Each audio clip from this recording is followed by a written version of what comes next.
후보자 장관 되신 다음에 계엄 발동 건의할 생각은 없으시죠? 그냥 예 아니오만 해주세요. 없습니다. 오케이. 어제 이재명 대표가 계엄 얘기한 것에 대해서 대통령실에서 말도 안 되는 거짓 정치 공세다. 이것도 당연히 동의하시겠죠? 네. 예. 그렇게 얘기한 이유는 윤석열 정부는 계엄을 안 할 거다. 해도 국회에서 바로 해제가 될 거다. 그겁니다. 제가 얼마 전에 이렇게 얘기했습니다. 김영현 후보자를 국방장관에 갑자기 임명하려는 것과 대통령의 반국가 세력 발언은 김건희 여사의 감옥행을 막기 위한 계엄 준비 작전이다. 이것도 말이 안 되는 정치 공세라고 생각하시는 게 당연하겠죠? 동의하지 않습니다. 네. 오늘 그 얘기를 좀 해보겠습니다. 대통령께서 후보자한테 장관으로 가서 계엄 준비해라 이렇게 말씀하신 적도 당연히 없으시죠? 네. 네.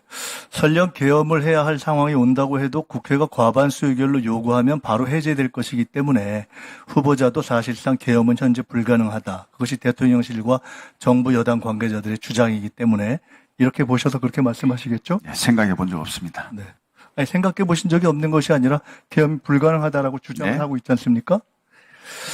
헌법 제77조에 보면은 국회가 제적의원 과반수 찬성으로 계엄 해제를 요구하면 대통령을 이를 해제해야 된다. 대통령실이 이 조항을 정확하게 지정한 겁니다. 맞죠? 네. 국회의원에게는 불체포 특권이 있기 때문에 계엄이 발동돼도 국회의원들이 국회에 모여서 해제를 요구하면은 계엄은 해제됩니다. 이것이 100% 진실이면은 대통령실 얘기가 맞고요. 이재명 대표 얘기는 거짓 정치 공세고 괴담이 됩니다. 근데 계엄법 제13조에 보면 여기 PPT를 중간중간에 제가 이건 띄우라고 안 했군요. 계엄법 13조의 국회의원 불체포 특권을 보면은 계엄 시행 중 국회의원은 현행범인 경우를 제외하고는 체포 또는 구금되지 아니한다 이렇게 돼 있습니다. 그 얘기는 뭐냐면 국회의원들이 계엄법상 현행범으로 현행범입니다. 또는 구금돼서 계엄 해제 의결을 과반수로 만들 만큼 참여하지 못한다면 지금까지의 이야기는 다 바뀌게 되는 것입니다. 이런 상황이 실제로 생긴다면 거꾸로 이재명 대표의 이야기는 진실이 되고 대통령실의 이야기는 거짓이 될 수도 있겠죠. 자, 현행범의 정의는 뭘까요? 한번 저기 떠 있지 않나요? 네.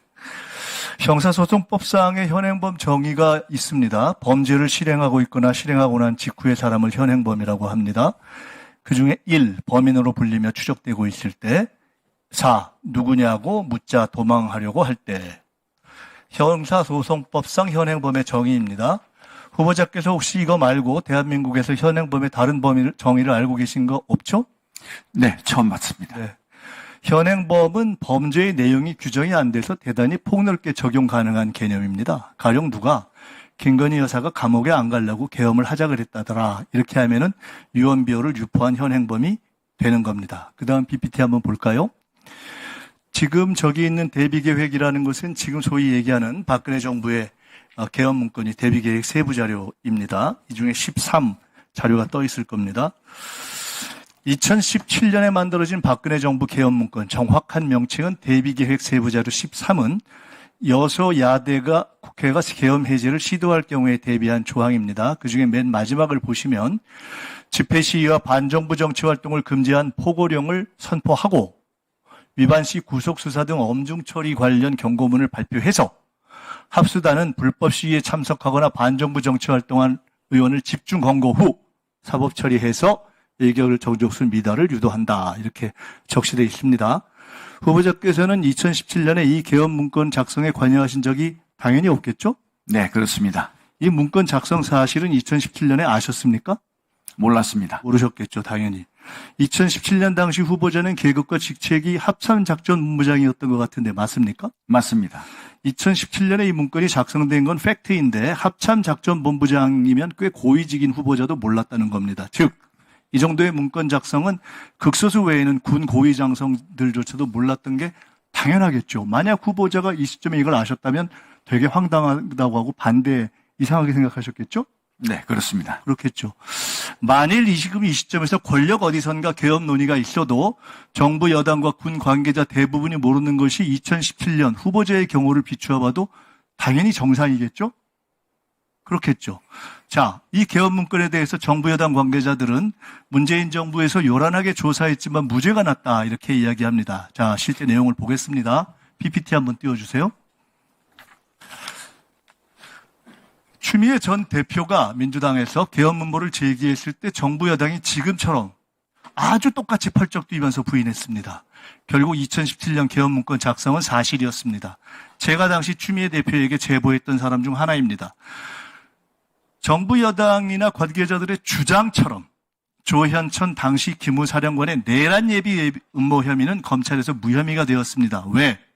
문건은 작성되었지만 문건 작성만으로 실질적 내란 위험에 이른 것은 아니다. 이런 이유입니다. 그러나 조현천의 개헌 문건 작성 직권 남용은 현재 1심 재판 중이고 문건을 작성하고 은폐한 기우전과 소강원 당시 기무사 5처장과 610 부대장은 2심에서 유죄를 받았습니다. 그건 아시나요? 모르시나요? 예, 제가 관심을 이렇게 못 중요한 거 군에서 쿠데타 개헌 음모가 있었던 건데 이거 모르시나요? 이런 거 다 모르나요? 이렇게 중요한 논의가 됐는데 몰라요? 넘어가겠습니다. 이런 부분에 자, 그 다음 관심이 PPT로 없었습니다. 넘어가겠습니다. 네. 띄워주세요. 국가 비상사태가 발생하면 국방부는 계엄 선포 요건을 검토해서 대통령에게 건의하고 국가안보회의와 국무회의 심의를 거쳐 선포합니다. 즉 계엄 선포 검토도 건의도 국방부 장관이 하게 되어 있죠? 이건 아시죠? 네. 자, 그 다음 PPT. 헌법 77조와 계엄법 9조에 따르면 비상계엄 선포 시에 체포, 급음, 압수수색, 거주, 이전, 언론, 출판, 집회, 결사에 대해서 국민의 기본권 제한이 가능합니다. 국방부 장관이 검토하고 건의하는 계엄의 중대한 권한입니다. 장관 되실 거니까 이건 아시겠죠? 예. 그 다음 PPT 보여주시죠. 박근혜 계엄 문건에 의하면 비상계엄 당시에 사이버 유언비어 차단을 위해서 방통위가 주관하는 유언비어 대응반을 운영하고 시위 선동 등 포고령 위반자가 가입한 포털 사이트 SNS 계정 폐쇄 및 검거 사법 처리한다는 단계적 조치 사항이 나와 있습니다. 네, 제가 기억이 없습니다.